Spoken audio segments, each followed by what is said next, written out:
Hi, hello guys. This is Rajesh and welcome back to our channel.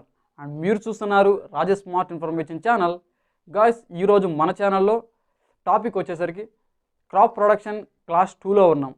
ఈ crop production class 2లో very important అయినటువంటి బిట్స్ని మీకోసం తీసుకొచ్చాను guys. మీరు కనుక మన వీడియోస్ని ఫస్ట్ టైం చూస్తున్నారు అయితే ఖచ్చితంగా లైక్ చేయండి, షేర్ చేయండి, సబ్స్క్రైబ్ చేసుకుని మాత్రం మర్చిపోకండి. సబ్స్క్రైబ్ చేసుకొని పక్కనే ఉన్న బెల్ ఐకాన్ మీద నొక్కితే ఆల్ మీద ట్యాప్ చేయండి. మన నోటిఫికేషన్ అందరికంటే మీకు ముందుగా వచ్చేసింది గాయస్. ఓకేనా, లేట్ చేయకుండా టాపిక్లోకి వెళ్ళిపోదాం. ఇంపార్టెంట్ బిట్స్ని నేర్చేసుకుందాం. లాస్ట్ వరకు చూస్తారని భావిస్తున్నాను. ఓకేనా, లేట్ చేయకుండా టాపిక్లోకి వెళ్ళిపోదాం. Let's start now. గాయస్ ఇది జొన్న గాయస్. ఓకేనా, క్రాప్ ఇమేజెస్ కూడా మీకు చూపిస్తున్నాను. ఇది వచ్చేసరికి శనగ. ఓకేనా, అదే విధంగా చూసుకుంటే ఇది కూడా శనగే చెప్పుకోవచ్చు. అదేవిధంగా ఇది పెసర, మనం సాధారణంగా గ్రీన్ గ్రామ్ అని చెప్పుకుంటాము. దీన్ని మినుము అంటారు, బ్లాక్ గ్రామ్గా చెప్పుకుంటాము. ఇది శనగలో నిప్పింగ్ చేసే పద్ధతి గాయస్. ఓకేనా, నిప్పింగ్ అలా చేస్తారు. అదే చూసుకుంటే ఇది రెడ్ గ్రామ్ కంది. ఇది ట్రైకోడర్మా విరిడి గాయస్, విత్తన శుద్ధి చేయడానికి ఉపయోగిస్తారు. అదేవిధంగా కార్బనిజం, దీన్ని కూడా విత్తన శుద్ధికి ఉపయోగిస్తారు గాయస్. ఓకేనా, లేట్ చేయకుండా టాపిక్లోకి వెళ్ళిపోదాం. హాయ్ గాయస్, ఈరోజు మనం క్రాప్ ప్రొడక్షన్ క్లాస్ 2లో ఉన్నాం. ఈ క్రాప్ ప్రొడక్షన్ క్లాస్ 2లో దాదాపు 100 బిట్స్ని మనం ఇప్పుడు నేర్చుకున్నాం గాయస్. ఓకేనా, చాలా ఇంపార్టెంట్. ఎక్కడా స్కిప్ చేయకుండా వీడియోని పూర్తిగా చూడండి. ఓకేనా గాయస్, ఇక టాపిక్లోకి వెళ్ళిపోతే మనం నిన్న చెప్పుకున్నాం కదా, పేలాలు చేయడానికి అనుకూలమైన మొక్కజొన్న రకం ఏంటి? Priya popcorn guys. Priya popcorn అనేది పేలాలు చేయడానికి అనుకూలమైన రకం. అదేవిధంగా చూసుకుంటే కొమ్మ కాండం కుళ్ళు తెగులు నిరోధించగల మొక్కజొన్న రకం DHM 103 గాయస్. DHM 103 మీరు కూడా గెస్ చేయండి గాయస్. ఓకేనా, అదేవిధంగా చూసుకుంటే గాయస్ మొక్కజొన్నలో తీపి రకాలు ఏంటివి? Madhuri, Priya sweet corn. ఈ రెండు కూడా మాధురి మరియు ప్రియా స్వీట్ కార్న్ అనేది మొక్కజొన్నలో తీపి రకాలు గాయస్. అదేవిధంగా చూసుకుంటే ఎకరాకు మొక్కజొన్న మొక్కలు ఎన్ని ఉండాలి? దాని యొక్క స్పేసింగ్ని బట్టి మనం డివైడ్ చేస్తాం గాయస్. ఓకేనా, చూసుకుంటే 26,666 మొక్కలు ఉండాలి గాయస్. 26,666 మొక్కలు. ఓకేనా, అదేవిధంగా ఎకరా మొక్కజొన్నకు ఖరీఫ్లో అయితే NPK నిష్పత్తి అనేది ఎంత ఉండాలి? గెస్ చేయండి. 40:20:16 అంటే 40% నత్రజని, భాస్వరం వచ్చేసరికి 20%, పొటాషియం వచ్చేసరికి 16% అనేది ఖరీఫ్లో మొక్కజొన్న సాగు చేస్తే కావాలి. అదేవిధంగా మొక్కజొన్నను రబీలో సాగు చేస్తే ఎంత కావాలి అంటే రబీలోనే ఎక్కువ ఎరువులు కావాలి. అవి అంతా చూసుకున్నాం. 48:24:40 48 అనేది నత్రజని, 24 అనేది భాస్వరం, 40 అనేది పొటాషియం. ఓకేనా గైస్, అదేవిధంగా చూసుకుంటే మొక్కజొన్నలో కలుపు నివారణకు 1 లేదా 1.5 కిలోల విత్తనానికి ఏ పొడిని 50% పొడిని మందును 200 లీటర్ల నీటిలో కలిపి విత్తిన వెంటనే లేదా 2-3 రోజులకి భూమిపై పిచికారి చేసుకోవాలి. అంటే మొక్కజొన్నలో కలుపు నివారించడానికి మనం ఏ పొడి మందుని ఎక్కువగా చల్లుకోవాలంటే డిసైడ్ కాదు ఒకసారి.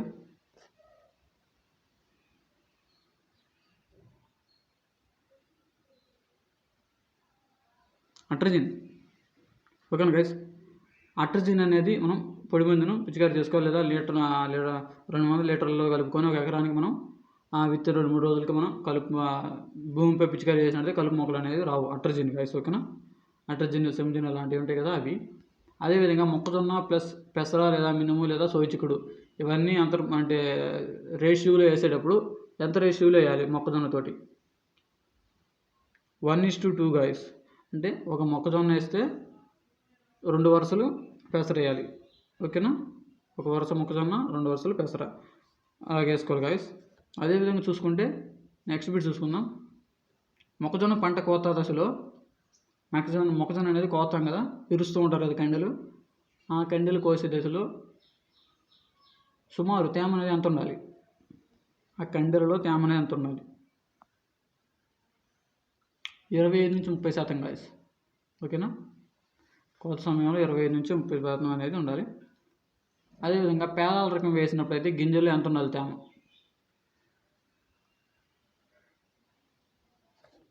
30-35 గాయస్. కానీ పేలాల రకాలకైతే 30-35% మనకి తేమ అనేది ఉండాలి. ఎందుకంటే పేలాలు ఎంచుకోవడానికి కొంచెం అటు ఇటుగా తేమ ఉండాలి కాబట్టి. కానీ మామూలు రకాలకైతే 25-30% తేమ సరిపోతుంది. అదేవిధంగా ఆంధ్రప్రదేశ్లో జొన్నకు ఖరీఫ్లో అంటే ఆంధ్రప్రదేశ్లో జొన్నని ఖరీఫ్లో ఎంత విస్తీర్ణంలో సాగు చేస్తున్నారు, రబీలో ఎంత విస్తీర్ణంలో సాగు చేస్తున్నారు అనేది ఇప్పుడు ఆ పాయింట్. ఆంధ్రప్రదేశ్లో జొన్నని ఖరీఫ్లో అయితే 4.5 lakhs హెక్టార్స్. ఓకేనా గైస్. అదే చూసుకుంటే రబీలో అయితే 6.5 hectares. ఓకేనా, 4.5 hectares ఏమో ఖరీఫ్లో, 6.5 hectares ఏమో రబీలో. ఓకేనా గైస్, 6.5 లక్షల హెక్టార్స్ రబీలో సాగు చేస్తారు. అంటే ఎక్కువగా రబీలోనే మన ఆంధ్రప్రదేశ్లో జొన్నను సాగు చేస్తూ ఉంటారు. జొన్న అనేది ఆవిర్భవించిన స్థానం గెస్సేయండి గైస్, జొన్న అనేది ఎక్కడ పుట్టింది?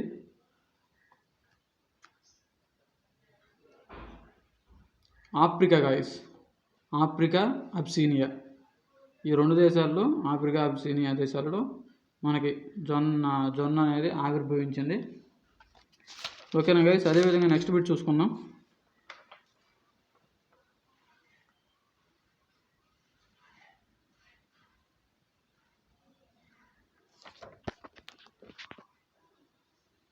గైస్ నెక్స్ట్ బిట్ చూసుకుంటే ఇప్పుడు మనం జొన్న ఆవిర్భవించిన స్థానం ఏంటి? ఆఫ్రికా అబ్సీనియా కదా. అదేవిధంగా మొక్కజొన్న ఎక్కడ ఆవిర్భవించింది? మెక్సికో. ఓకేనా, మెక్సికో. మొక్కజొన్న మెక్సికో, జొన్న ఏమో ఆఫ్రికా అబ్సీనియా. జొన్నలో అత్యధిక ఉత్పత్తి ఉన్న రాష్ట్రం ఏంటంటే చూసుకుంటే గైస్ మనం మహారాష్ట్ర అని చెప్పుకోవచ్చు గైస్. ఓకేనా, అత్యధికంగా ఉత్పత్తి చేస్తున్న రాష్ట్రం మహారాష్ట్ర. ఓకేనా. అదే మొన్న మనం ఏం చూసుకున్నాం? గుజరాత్. ఓకేనా, గుజరాత్ అనేది మొక్కజొన్న. ఏంటంటే నేను దీనికి రిలేటెడ్ ఎందుకు చెబుతుందంటే మీకు గుర్తుండాలని. ఇప్పుడు జొన్న ఆవిర్భవించింది అక్కడ ఆఫ్రికా అబ్సీనియా, అదే మొక్కజొన్న అయితే మెక్సికో. ఇలా జొన్న అత్యధిక ఉత్పత్తి గల రాష్ట్రం ఏంటి? మహారాష్ట్ర జొన్న అయితే. అదేవిధంగా మొక్కజొన్న అయితే ఏంటి? గుజరాత్. ఇలా రిలేటెడ్ చదువుకుంటే గుర్తుండదు గాయస్. ఓకే. అదేవిధంగా ఆంధ్రప్రదేశ్లో జొన్న పండించే ప్రాంతాలు. ఎక్కడెక్కడ ఆంధ్రప్రదేశ్లో పండిస్తారు? ఆలోచించండి ఒకసారి.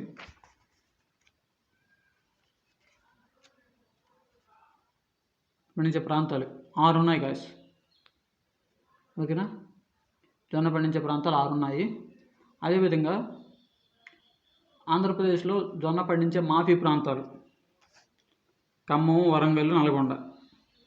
ఆంధ్రప్రదేశ్లో జొన్నలు పండించే ప్రాంతాలు 6 ఉన్నాయి కదా. 6లో ఖమ్మం జిల్లా, వరంగల్, నల్గొండ కూడా ఉన్నాయి. ఈ నల్గొండ, వరంగల్, ఖమ్మం అనేవి మాఫీ జొన్నని పండిస్తాయి గాయస్. ఓకేనా. అదేవిధంగా చూసుకుంటే ఆలస్యంగా జొన్న పండించే రబీ జిల్లాలు, ఆలస్యంగా జొన్నను పండిస్తూ ఉంటాయి. ఆ జిల్లాలు ఏంటి? రబీలో సాగు చేస్తూ ఉంటారు. ఆ జిల్లాలు ఏంటి అంటే మనం చూసుకుంటే గైస్, ఆంధ్రప్రదేశ్లో ప్రకాశం, నెల్లూరు గైస్. నేను ఇంత గ్యాప్ ఎందుకు ఇస్తున్నానంటే ఈ గ్యాప్లో మీరు ఆలోచించండి ఒకసారి, జస్ట్ అలా ఇమాజినేషన్ చేసుకోండి. ఓకేనా, ప్రకాశం, నెల్లూరు ఈ 2 కూడా జొన్నను ఆలస్యంగా పండిస్తూ ఉంటాయి గైస్. జొన్నలో బూజు మరియు ఆకుపచ్చ తెగులను తట్టుకునే రకం. జొన్నలో బూజు మరియు ఆకుపచ్చ తట్టుకునే రకం CSH 16 గాయస్. ఓకేనా, CSH 16 అనేది బూజు మరియు ఆకుమచ్చ తెగులను తట్టుకుంటుంది, ఆ రకం అనేది. ఓకేనా. అదేవిధంగా చూస్తున్నా గాయస్ మనం నల్లకాండంకుళ్ళు తెగులుని కొంతవరకు మరియు మొవ్వచంపు ఈగను మరియు శనగపచ్చ పురుగు కొంతమేరకు తట్టుకునే రకం జొన్నలో గెస్ చేయండి. NTG4 అనేది ఈ యొక్క మొవ్వకుళ్ళు తెగుల్ని నల్లకాండంకుళ్ళు తెగుల్ని మరియు మొవ్వ ఈగని శనగపచ్చ పురుగుని ఎక్కువ తట్టుకుంటుంది గాయస్. ఓకేనా. జొన్న మొల్లను తట్టుకునే రకం చాలా చాలా ఇంపార్టెంట్ గాయస్. ఓకేనా. చాలా అంటే చాలా ఇంపార్టెంట్ ఇది. జొన్న మల్లె, జొన్నలో వచ్చే జొన్న మల్లె, పొగలో వచ్చేది పొగ మల్లె. ఓకేనా. ఇలా ఉంటాయి. జొన్న మల్లెని తట్టుకునే రకం ఏంటి అని చూసుకుంటే మనం N13, N13 అంటే దాన్ని పచ్చజొన్న అంటారు. N13ని పచ్చజొన్న అంటారు. ఈ పచ్చజొన్న అనేది మనకి ఆ యొక్క జొన్న మల్లిని తట్టుకుంటుంది గాయస్. ఓకేనా. అదేవిధంగా చూసుకుంటే జొన్న పంటను గాలిలో ఓకేనా గాయస్, జొన్న పంటను గాలిలో ఉష్ణోగ్రత ఎంత నుండి ఎంతవరకు మరియు సంవత్సరం వర్షపాతం ఉన్న ప్రాంతాల్లో సాగు చేస్తారు. అంటే దీని అర్థం ఏంటంటే మనం ఎక్కువ చూసుకుంటే జొన్న పంటను 15 నుంచి 40 డిగ్రీలు ఉన్నటువంటి ప్రాంతాలు ఎక్కువ పండిస్తారు. 15 నుంచి 40 డిగ్రీలు ఉన్న ప్రాంతాలు ఎక్కువ పండిస్తారు. అదే వర్షపాతం చూసుకుంటే గాయస్ మనం 400 నుంచి 1000 మిల్లీమీటర్లు గాయస్. 400 నుంచి 1000 మిల్లీమీటర్లు నీరు అనేది ఇక దీనికి అవసరం అవుతుంది. జొన్నకు అనుకూలమైనటువంటి నేలలు చూసుకుంటే గాయస్ మనం సేంద్రియ ఎరువు ఉన్నటువంటి బంక నేలలు. జొన్న పంటకి ఏమి అనుకూలమైన నేలలు అంటే సేంద్రియ ఎరువుతో ఉన్నటువంటి బంక నేలలు అనేవి మనకి ఎక్కువగా అనుకూలమైనవి గాయస్. ఓకేనా. అదేవిధంగా చూసుకుంటే జొన్న పంటకి విత్తన మోతాదు ఎకరాకి ఎప్పుడైనా గుర్తుపెట్టుకోండి, విత్తనం మోతాదు అనేది ఆ యొక్క ఇప్పుడు విత్తనం యొక్క సైజుని బట్టి మారుతుంది. ఇప్పుడు మనకి మొక్కజొన్న చూసుకుంటే ఎక్కువ ఒక దగ్గర 50-60 కేజీలు అలా పెట్టుకోవాల్సి వస్తుంది కదా. ఇప్పుడు ఈ యొక్క జొన్న అనేది ఎంత ఉంటుంది, చిన్న చిన్న విత్తనాలు కదా, కాబట్టి దాని యొక్క క్వాంటిటీ కూడా తగ్గిద్ది. అంటే జొన్న పంటకి విత్తనం మోతాదు ఎంత అంటే 3 నుంచి 4 కేజీలు గాయస్. ఓకేనా. 3 నుంచి 4 కేజీలు. జొన్నని విత్తే దూరం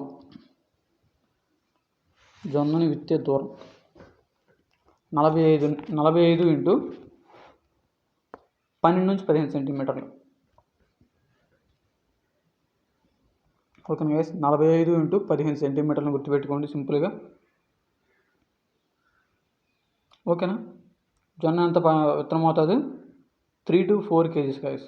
3 నుంచి 4 కేజీలు. అదేవిధంగా ఇప్పుడు సజ్జ విత్తనం మోతాదు చూసుకుందాం. ఓకేనా గైస్. జొన్న విత్తే దూరం ఎంత మనం చెప్పుకుంది 45 ఇంటూ 15 సెంటీమీటర్లు.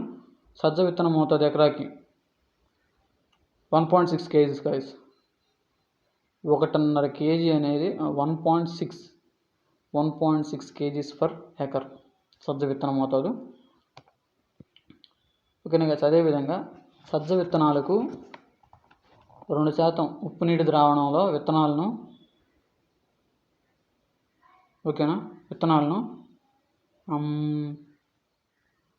ఎంతసేపు ఉంచడం ద్వారా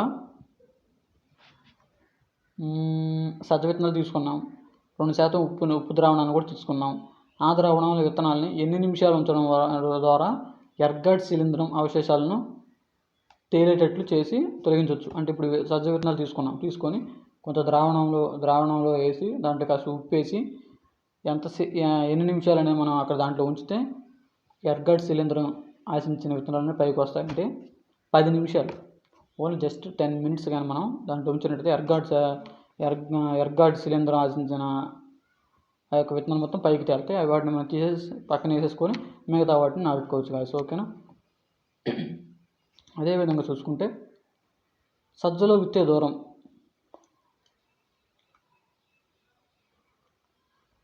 ఓకే గైస్. సజ్జలో విత్తే దూరం చూద్దాం. ఓకేనా.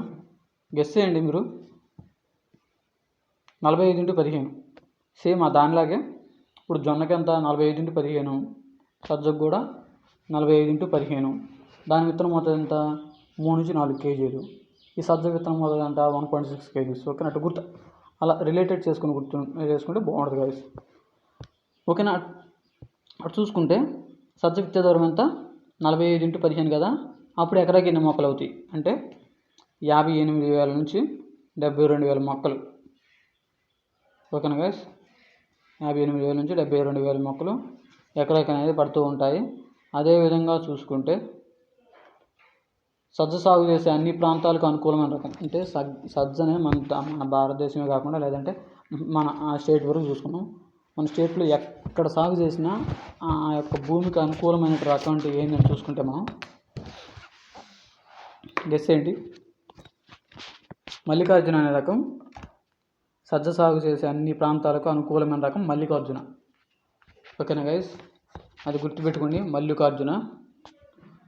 మనం పైన చూసుకుంటే జొన్న ఓకే ఒక్క నిమిషం. జొన్న మొలను తట్టుకునే రకం ఏమని చెప్పుకున్నాం గైస్ మనం? గుర్తెచ్చుకోండి ఒకసారి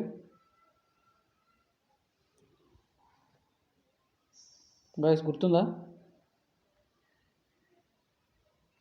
N13 పచ్చజొన్న. జొన్న మల్లిని తట్టుకునే రకం N13 పచ్చజొన్న. అదేవిధంగా సజ్జకు వచ్చేసరికి ఏం జరుగుతుంది? అన్ని ప్రాంతాల్లో సాగు చేసుకోవడానికి అనుకూలమైన రకం మల్లికార్జున. రిలేటెడ్ చేసుకుని గుర్తుపెట్టుకోండి. ఓకేనా. అదేవిధంగా చూసుకోండి గైస్, చూసుకుందాం.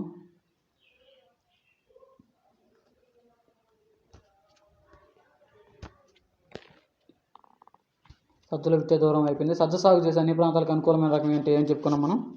మల్లికార్జున అనేది. ఓకేనా. సింపుల్ గుర్తుపెట్టుకోండి, ఇది ఒక మనిషి పేరు కాబట్టి గుర్తుపెట్టుకోండి సింపుల్గా, మల్లికార్జున. అదేవిధంగా సజ్జ వర్షాధార పంటలకు కావాల్సిన ఎన్పికే. సజ్జ పంట యొక్క వర్షాధార పంటలకు కావాల్సిన ఎన్పికే 24:12:18. ఓకేనా. 24:12:18. అదేవిధంగా నీటిపారుదల కింద పైన వర్షాధారంగా పండిస్తేనేమో 24:12:18. అదేవిధంగా నీటిపారుదల కింద అయితే 32:16:12. 32 ఏమో నత్రజని, 16 ఏమో భాస్వరం, 12 ఏమో పొటాషియం. నీటిపారుదల కింద కావాల్సినటువంటి ఎన్పికే నిష్పత్తులు. ఓకే. అదేవిధంగా సజ్జలో అంతర పంట. సజ్జలో అంతర పంట ఏంది గైస్? గెస్ చేయండి. కంది గైస్, కంది. ఓకేనా. సజ్జలో అంతర పంట కందిగా చెప్పుకోవచ్చు. ఈ కంది అనేది 2:1 రేషియోలు. అంటే 2 సజ్జ 1 కంది, 2 సజ్జ 1 కంది, అలాగా ఈ రేషియోలో వేస్తారు గైస్. అదేవిధంగా చూసుకుంటే రాగి ఆవిర్భావం. రాగి అనేది ఫస్ట్గా ఆవిర్భవించిన ప్రాంతం ఏంటంటే భారతదేశం గైస్, మనదే. ఓకేనా. ఇప్పుడు మనం చూసుకుంటే మొక్కజొన్న ఎక్కడ ఆవిర్భవించింది? మెక్సికో. జొన్న ఆఫ్రికా, అబిసినియా. ఓకేనా గైస్. అదేవిధంగా ఇప్పుడు వచ్చేసరికి ఈ యొక్క రాగి అనేది భారతదేశం. ఓకేనా. ఈ 3 బాగా ఇంపార్టెంట్గా గుర్తుపెట్టుకోండి. ఓకేనా గైస్. అదేవిధంగా చూసుకుంటే రాగి గింజల్లో గింజ రూపంలో అన్ని ప్రత్యేక రకాలు. ఓకేనా గైస్.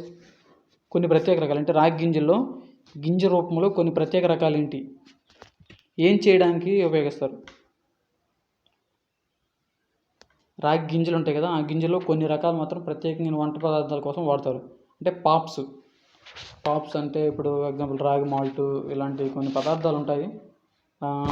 మన స్టేట్లో కాదు, అదర్ స్టేట్స్లో ఉంటాయి. పాప్స్ అని ఇలా తయారు చేయడానికి ఉపయోగిస్తారు గైస్. అదేవిధంగా చూసుకుంటే వరి పండించే పంట పొలాల్లో అధికంగా రాగిని ఒక పంటగా పండించడాన్ని ఏమంటారు గైస్? చూడండి, ఇది చాలా ఇంపార్టెంట్ గైస్. ఇప్పుడు వరి పండించే ప్రాంతాలు ఉన్నాయి. ఆ వరి పండించే ప్రాంతాల్లో ఆ వరిని తీసేసిన తర్వాత ప్రత్యేకంగా రాగి కోసమే ఉంచుతారు. అలాంటి వాటిని ఏమంటారంటే, అలా పెంచడాన్ని బురద చోడి అంటారు గైస్. ఓకేనా. బురద చోడి గుర్తుపెట్టుకొని, చాలా ఇంపార్టెంట్. ఓకేనా. బురద చోడి అంటారు. అదేవిధంగా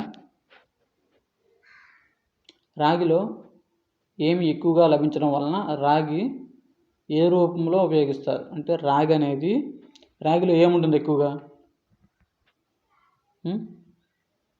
పీచు పదార్థమైనటువంటి కాల్షియం ఉంటుంది. అంత 0.3% అనేది కాల్షియం ఉంటుంది గాయస్. ఇది రాగిలో 0.3% అనేది కాల్షియం ఉంటుంది. ఓకేనా? అది ఎక్కువగా లభించడం వల్ల మనోళ్ళు ఏ రూపంలో ఉపయోగించుకుంటారంటే రాగి మాల్ట్ రూపంలో ఉపయోగించుకుంటారు. మీకు బట్టి క్లారిటీగా అర్థమవుతుంది కదా.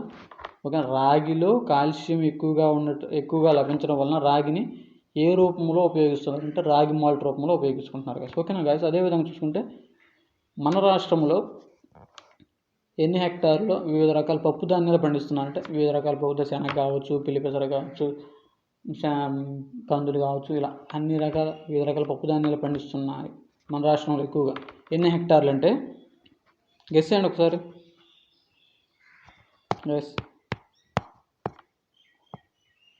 మన రాష్ట్రంలో 2.4 లక్షల హెక్టార్లు వివిధ రకాల పప్పు ధాన్యాలు పండిస్తున్నారు.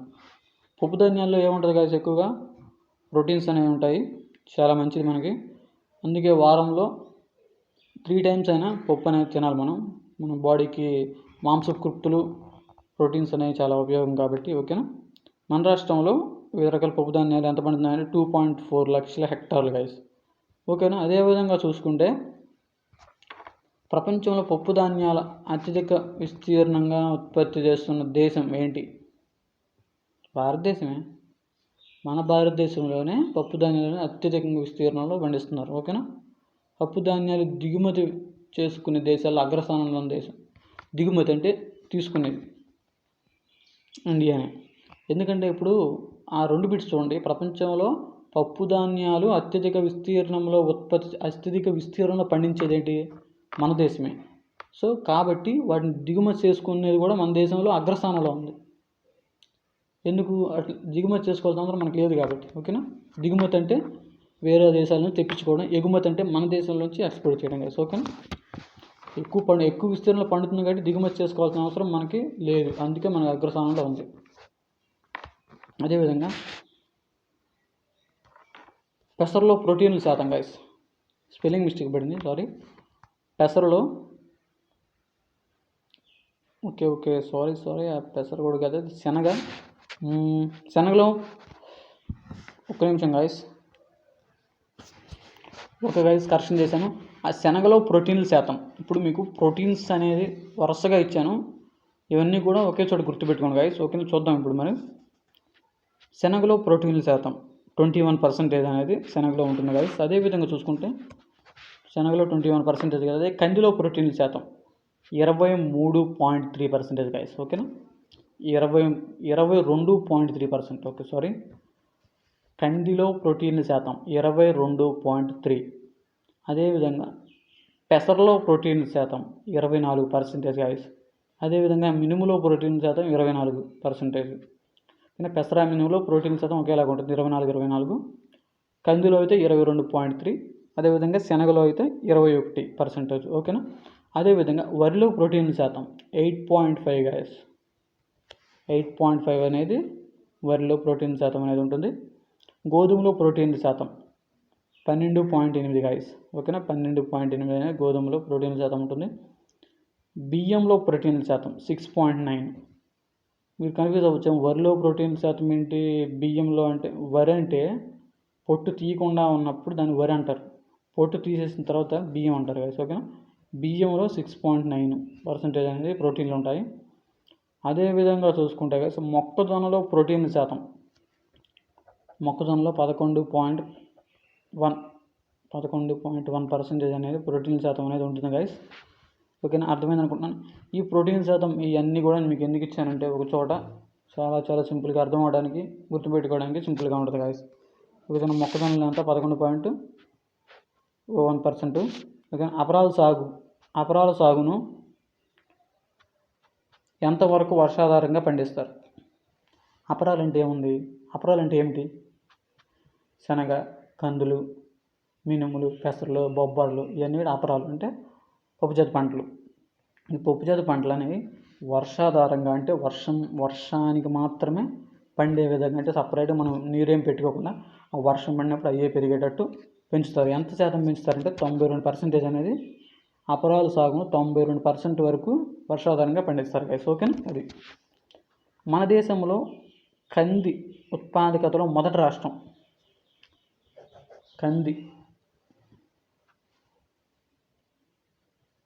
గైస్. మన కంది అనేది మన దేశంలో అత్యధిక ఉత్పాదక రాష్ట్రం ఏంటంటే బీహార్. ఓకేనా? బీహార్ అనేది అత్యధిక రాష్ట్రంలో మనకి అత్యధికంగా మన రాష్ట్రంలో ఉంటుంది గైస్. ఓకేనా? అదేవిధంగా చూద్దాం మనం ఒకసారి ఏం చెప్పుకున్నాం మనం. మన దేశంలో కంది ఉత్పాదకతలో మొదటి రాష్ట్రం ఏంటంటే బీహార్. ఓకేనా? అదేవిధంగా చూసుకుంటే కంది జన్మస్థలం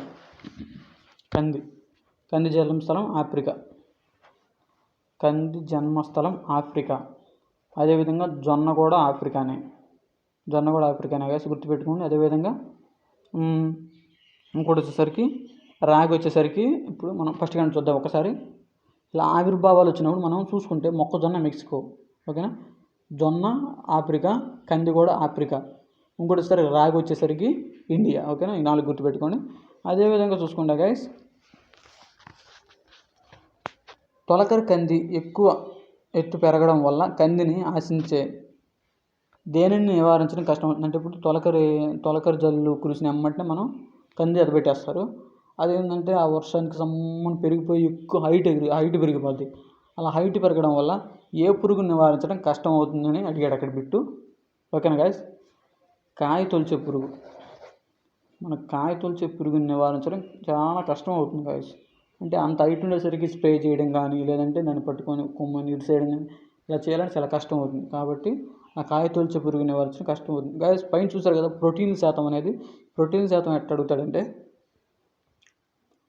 ఈ కింది వాటిలో ప్రోటీన్ శాతం అధికంగా కలిగిన పంట ఏది అని అడుగుతాడు. 1 గోధుమని ఇస్తాడు, కొంత గోవరి ఇస్తాడు, సర్మినం ఇస్తాడు. ఆప్షన్స్ 4 ఆప్షన్స్ ఇస్తాడు కదా.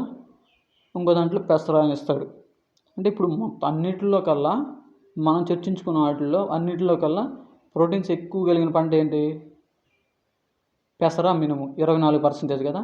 అదేవిధంగా తక్కువ ప్రోటీన్లు కలిగినటువంటి పంట, తక్కువ ప్రోటీన్లు అంటే బియ్యం. ఓకేనా గైస్?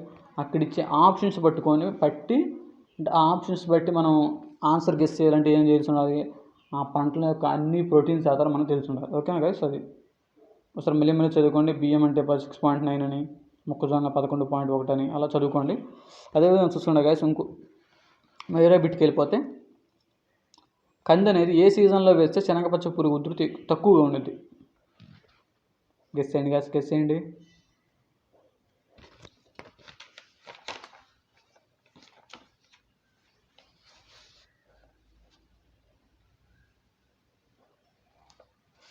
గైస్ గుర్తొచ్చిందా? ఓకే, నేనే చెప్పేస్తున్నాను. రబీ సీజన్లో గైస్. అంటే ఆ నవంబర్ నుంచి మనకి రబీ స్టార్ట్ అవుతుంది. అక్టోబర్, నవంబర్ మధ్య నుంచి, అప్పటి నుంచి డిసెంబర్, జనవరి, ఫిబ్రవరి, మార్చి ఆ మధ్య వరకు, అంటే జనవరి, ఫిబ్రవరి, మార్చి ఈ మధ్యలో ఖరీఫ్ అనేది రబీ అనేది ముగుస్తుంది గైస్. ఓకేనా? అంటే కందిని రబీ సీజన్లో వేస్తే శనగపచ్చ పురుగు ఉధృతి అనేది చాలా తక్కువగా ఉంటుంది. శనగపచ్చ పురుగుని చాలా తక్కువ ఎఫెక్ట్ చేసేది.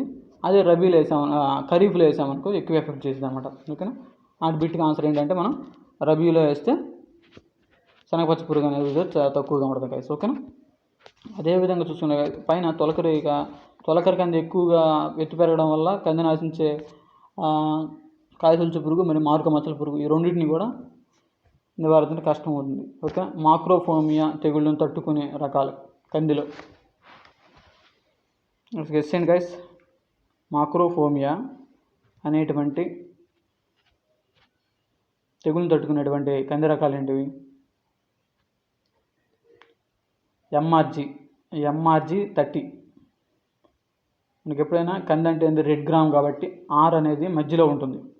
ఎంఆర్జీ, ఆర్ అంటే మధ్యలో ఉన్న ఆర్ అంటే రెడ్ గ్రామ్ అని అర్థం. ఓకే, ఎంఆర్జీ 30 అనేది మాక్రోఫోమియా తెగులును తట్టుకుంటుంది. ఎంఆర్జీ 30 మాక్రోఫోమియా అని. ఓకేనా గైస్? ఎంఆర్జీ 30 అదేవిధంగా మన రాష్ట్రం అన్ని ప్రాంతాలకు అనువైన కంది. మన రాష్ట్రంలో అన్ని ప్రాంతాలకు అనువైన కంది రకం ఏంటి? Guess guys. LRG-30 guys. అంటే LRG-30 ఏమంటారంటే పల్నాడు అంటారు. ఇక పల్నాడు అనే రకం అనేది మన రాష్ట్రంలో అన్ని ప్రాంతాలకు అనుకూలమైనది. ఈ పల్నాడు అనే దాన్ని ఏమంటారంటే LRG-30 అంటారు. ఈ LRG-30 ఎక్కువగా రైతులు కూడా ఎక్కువగా వాడుతుంటారు గాయస్. నేను చూస్తున్నాను కదా ఫీల్డ్ లెవెల్లో ఎక్కువగా LRG-30 అనేది అన్ని ప్రాంతాలకు అనుకూలమైనది. ఈ MRG-30 అనేది మైక్రోఫోమియా తెగులను తట్టుకుంటుంది. MRG-30 అనేది ఓకేనా. అదేవిధంగా చూసుకుంటే గాయస్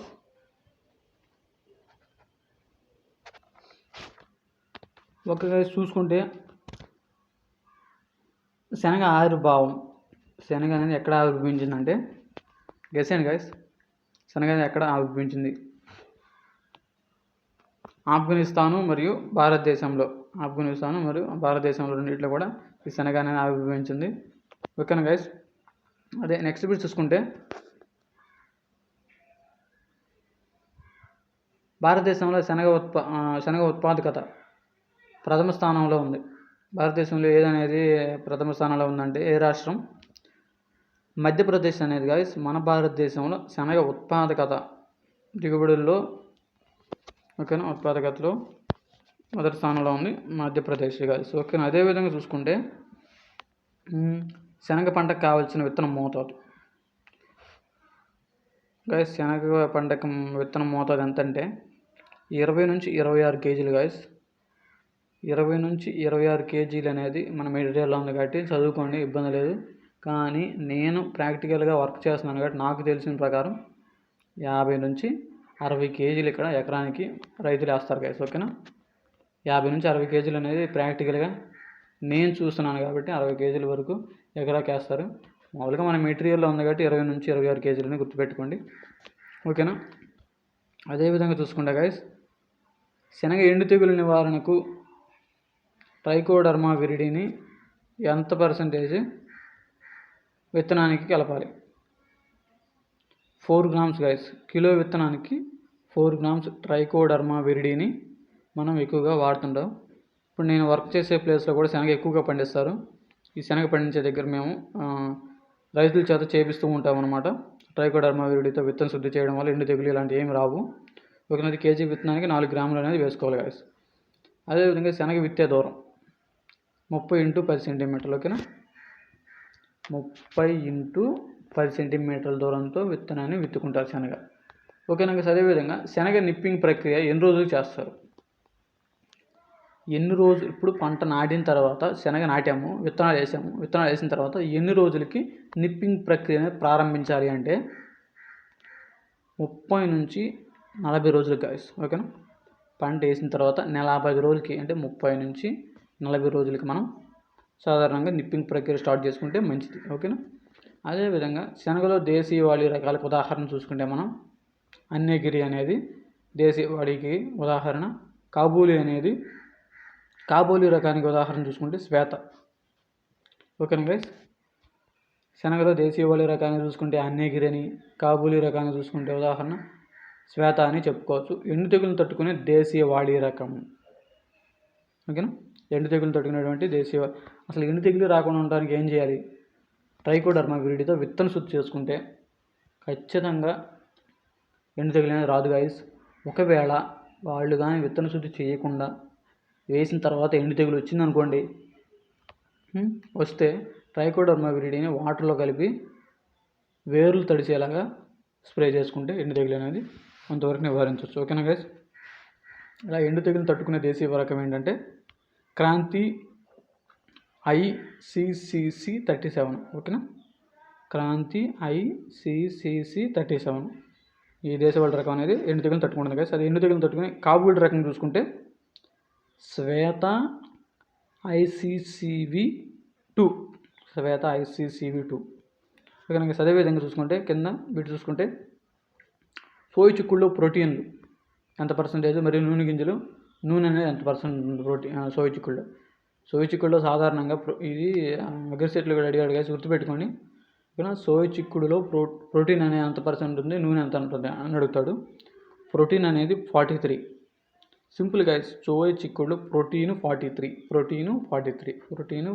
చూసారా, సింక్ ఉంది చూసారా, అలా సింక్ చేసుకొని చదువుకోండి.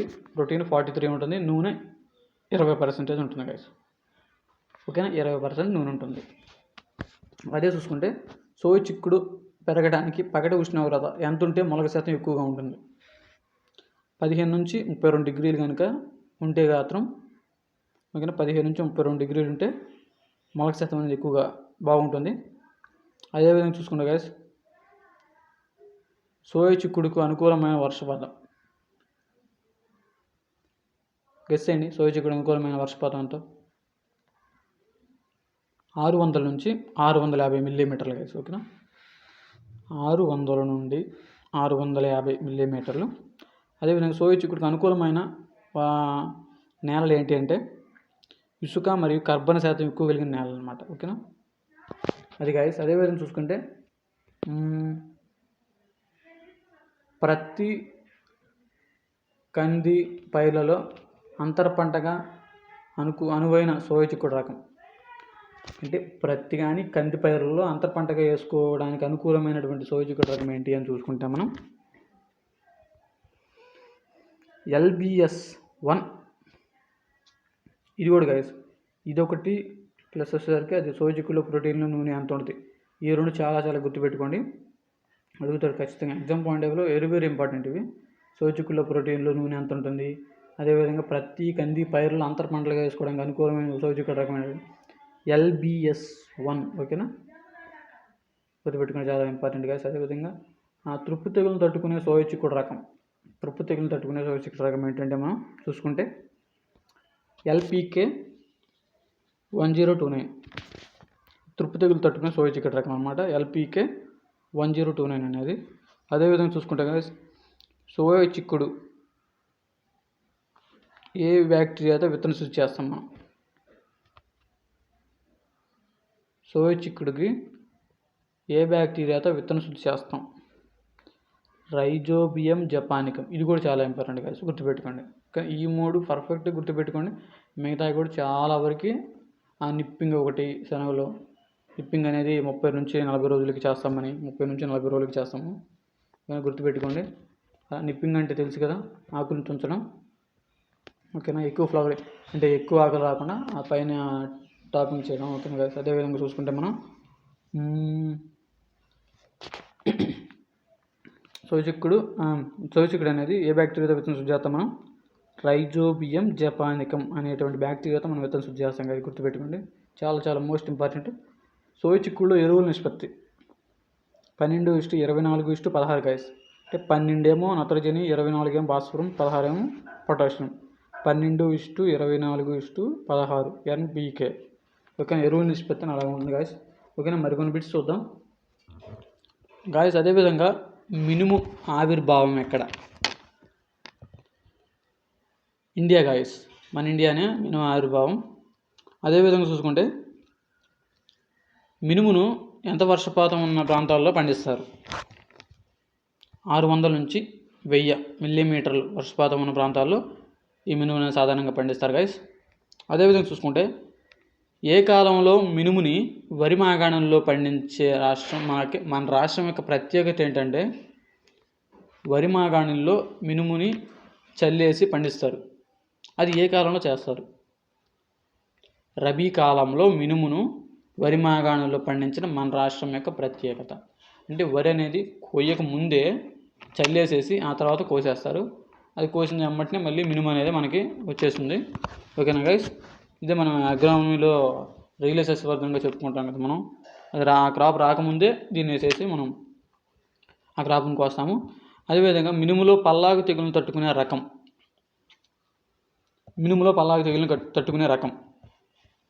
LBG20. దాన్నే తేజ రకం అంటారు. ఓకేనా గైస్, LBG20 దాన్నే తేజ రకం అంటారు. అదేవిధంగా చూసుకుంటే పెసర ఆవిర్భావం భారతదేశం గైస్. మినుము అయినా కానీ ఈ యొక్క పెసర కానీ మొత్తం రెండు కూడా భారతదేశమే, గుర్తుపెట్టుకోండి. పెసర సాగుకు కావాల్సిన వర్షపాతం ఎంత? గెస్ చేయండి గైస్.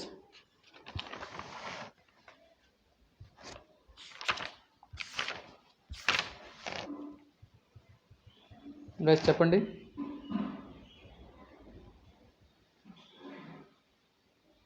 600 నుంచి 800 మిల్లీమీటర్లు గైస్. ఓకేనా, 600 నుంచి 800 మిల్లీమీటర్లు వర్షపాతం ఉంటే పెసర అనేది చక్కగా సాగు చేసుకోవచ్చు గైస్. అదేవిధంగా చూసుకుంటే మనం పెసర సాధారణంగా ఏ ఉష్ణోగ్రతల వద్ద బాగా పెరిగిద్ది? గెస్ చేయండి. ఓకేనా, ఏ విధంగా అంటే 20 నుంచి 40 డిగ్రీలు. ఓకేనా గైస్, 20 నుండి 40 డిగ్రీల ఉష్ణోగ్రత వద్ద పెసర అనేది బాగా సాధారణంగా పెరుగుతుంది. 20 నుంచి 40 డిగ్రీలు. ఓకేనా గైస్, పెసర విత్తే దూరం 30x10, సేమ్ శనగ మాదిరి. ఓకేనా, శనగ కూడా 30x10 ఎలాగో ఈ పెసర అనేది కూడా 30x10 సెంటీమీటర్ల దూరంతో మనం విత్తుకుంటాం. అదేవిధంగా చూసుకుంటే ఎల్లో మొజాయిక్ వైరస్ను తట్టుకునే పెసర రకం. ఎల్లో మొజాయిక్ వైరస్ను తట్టుకునే పెసర రకం LGG 410 గైస్. ఓకేనా, గుర్తుపెట్టుకోండి, LGG 410. ఓకేనా గైస్, LGG అంటే చూసాక లామ్ గ్రీన్ గ్రామ్. ఓకేనా, LGG అంటే గ్రీన్ గ్రామ్. ఓకేనా, ఎల్లో మొజాయిక్ వైరస్ని తట్టుకునే రకం ఏంటంటే LGG 410.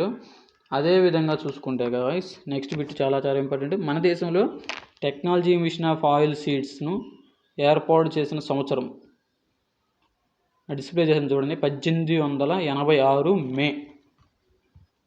ఓకేనా గైస్, 1986 మే. ఓకేనా, 1986 మేలో ఈ యొక్క టెక్నాలజీ మిషన్ ఆఫ్ ఆయిల్ సీడ్స్ని 1986 మేలో కనిపెట్టారు, ఏర్పాటు చేస్తారు. అదేవిధంగా నూనె గింజల పరిశోధన స్థానం ఎక్కడుంది? ఆ రాజేంద్ర నగర్, హైదరాబాద్ గాయస్. ఓకేనా, నూనె గింజల పరిశోధన స్థానం రాజేంద్ర నగర్, హైదరాబాద్. ఓకేనా, థ్యాంక్ యూ ఫ్రెండ్స్. ఓకేనా, thank you so much. Thank you for watching. ఓకేనా గైస్, ఈ బిట్స్ అనేవి మీకు ఎలా అనిపించాయి అనేది మీరు కామెంట్ సెక్షన్లో కామెంట్ చేయండి గైస్. ఓకేనా, థ్యాంక్ యూ. మరి నెక్స్ట్ వీడియోలో కలుద్దాం. బాయ్ నా. చూసారు కదా గైస్, ఈరోజు మన వీడియోలో ఇంపార్టెంట్ బిట్స్ని మరికొన్ని ఇంపార్టెంట్ బిట్స్ తోటి నెక్స్ట్ క్లాస్లో కలుద్దాం. ఓకేనా గైస్, అదేవిధంగా మీకు మన వీడియోస్ నచ్చినట్లయితే లైక్ చేయండి, షేర్ చేయండి, సబ్స్క్రైబ్ చేసుకో మాత్రం మర్చిపోకండి గైస్. ఓకేనా, మన వీడియోస్ మీకు ఉపయోగపడుతున్నాయని అనుకుంటున్నాను. ఓకేనా, నెక్స్ట్ వీడియోలో కలుద్దాం. అంతవరకు సైన్ ఇన్. బాయ్ నా.